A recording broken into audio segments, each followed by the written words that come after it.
আসসালামু আলাইকুম রহমতুল্লাহ বারাকাত। আজ আপনাদের মাঝে আরেকটি বিষয় নিয়ে আলোচনা করতে আসছি। আমি মোহাম্মদ রিয়াজুল ইসলাম। সেটি হচ্ছে ব্যক্তি বা সমাজ নিয়ে। ব্যক্তি সমাজ কিভাবে পরিবর্তন হবে। বর্তমানে ধনীরা ধনী হচ্ছে, গরিব গরিবই থাকছে।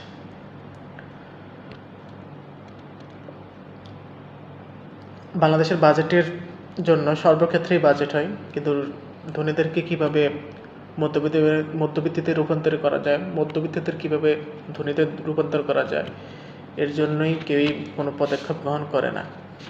সবাই সবাইকে নিয়ে ব্যস্ত থাকে। ধনীরা গরিবেরা গরিব থাকার আরেকটি প্রধান কারণ হচ্ছে তারা কোনো ক্ষেত্রে বিনিয়োগ করতে চায় না। তারা শুধু ভাবে তারা দিনে আনে দিনে খাবে। তারা সঞ্চয়ের দিকে মনোযোগী হয় না। আর মধ্যবিত্তরা হচ্ছে তারা সংসার খরচ চালানোর পরে যতটুকু সঞ্চয় থাকে সেটা সঞ্চয় করা হয় ব্যাংকে বা বিমায়, কিন্তু সেটা তারা কোনো কাজে ইনভেস্ট করে না, বিনিয়োগ করে না, যার ফলে সেই বিনিয়োগ থেকে কোনো কিছু লাভ আসে না।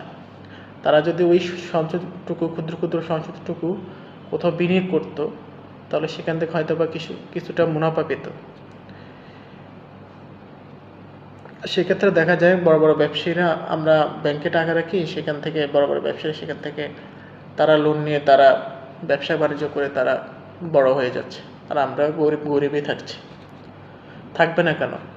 আগেরকার দিনে, এখন আসা যাক মেয়ে বিয়ে দেওয়ার ক্ষেত্রে, পাত্র দেখার ক্ষেত্রে।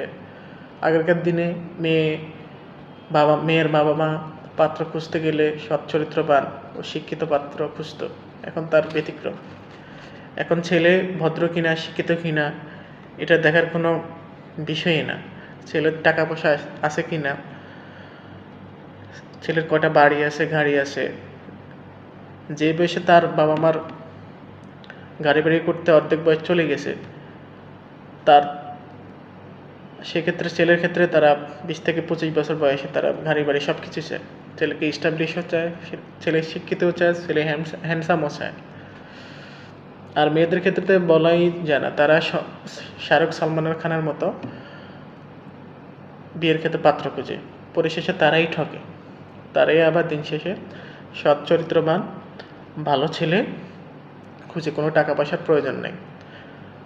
জীবন হচ্ছে এক ব্যালেন্সফুল জীবন, ব্যালেন্স সম্পন্ন জীবন হচ্ছে এর নামই হচ্ছে জীবন। জীবনে আপনি যতটা ব্যালেন্স করে চলতে পারবেন, জীবন ততটাই সহজ।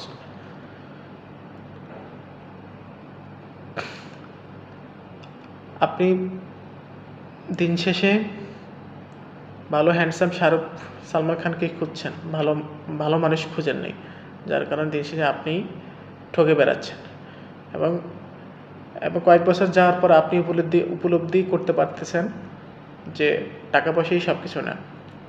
জীবনে টাকা পয়সার প্রয়োজন আছে, তো সেটা লিমিট অনুসারে। ও টাকা পয়সা আপনি কোন খাতে খরচ করবেন, কিভাবে এর ওয়েটটা ধরে রাখবেন, সেটাই হচ্ছে সবচেয়ে বড় বিষয়। ধন্যবাদ সবাইকে।